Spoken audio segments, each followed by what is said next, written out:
Namaskar students. Hope you are hale and hearty, taking care of your health and your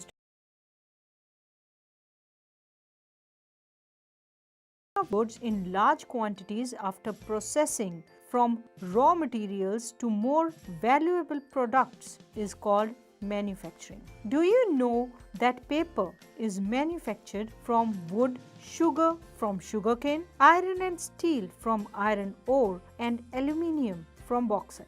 The clothes which we wear are manufactured from yarn, and yarn itself is an industrial product. People employed in secondary activities manufacture the primary material into finished goods. The workers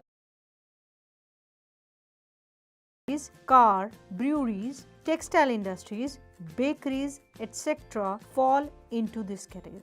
The economic strength of a country is measured by the development of manufacturing industries. Let's take up the importance of manufacturing. So, manufacturing sector is considered the backbone of development in general and economic development in particular, mainly because manufacturing industries not only help in modernizing agriculture, which forms the backbone of our economy, they also reduce the heavy dependence of people on agricultural income by providing them jobs in secondary and tertiary sector. The industrial development is a precondition for eradication of unemployment and poverty from our country.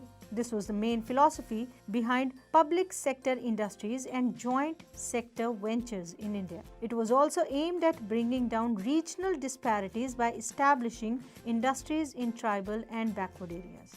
The export of manufactured goods expands trade and commerce and brings in much needed foreign exchange. Countries that transform their raw material into a wide variety of finished goods of higher value are prosperous. India's prosperity lies in increasing and diversifying its manufacturing industries as quickly as possible. So, what is the contribution of industry to the national economy? Over the last 2 decades, the share of manufacturing sector has stagnated at 17% of GDP out of total of 27% for the industry, which includes 10% for mining, quarrying, electricity and gas. This is much lower in comparison to some East Asian economies where it is 25 to 35%. The trend of growth rate in manufacturing over the last decade has been around 7% per annum. The desired growth rate over the next decade is 12%.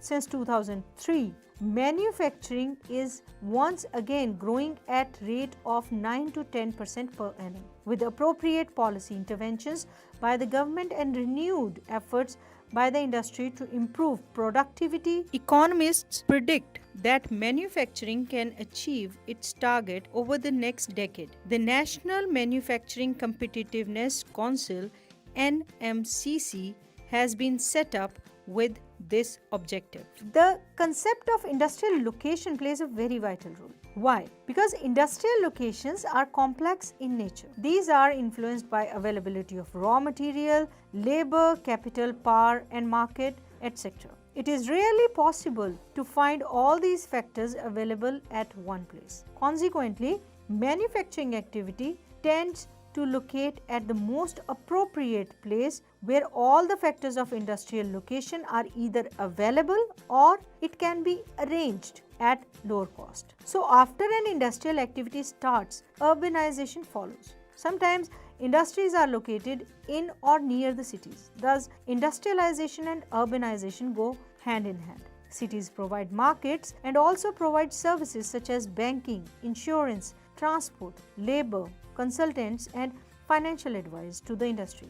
Many industries tend to come together to make use of the advantages offered by the urban centers known as agglomeration economies. Now, gradually a large industrial agglomeration takes place. The key to decision of factory location is the least cost. Government policies and specialized labor also influence the location of the industry. Now, let's focus on the classification of industries. So, industries are classified on the basis of source of raw materials used, Under this, we have agro-based industries, in which we have cotton, woolen, jute, silk textile, rubber and sugar, tea, coffee and edible oil. After the agro-based, we have mineral-based, in which we have iron and steel, cement, aluminium, machine tools and petrochemicals. From the industries based on raw material, we now focus on the industries who are constituted on the basis of their main role. Now, what is their role? It is like basic or key industries which supply their products or raw materials to manufacture other goods. For example, iron and steel and copper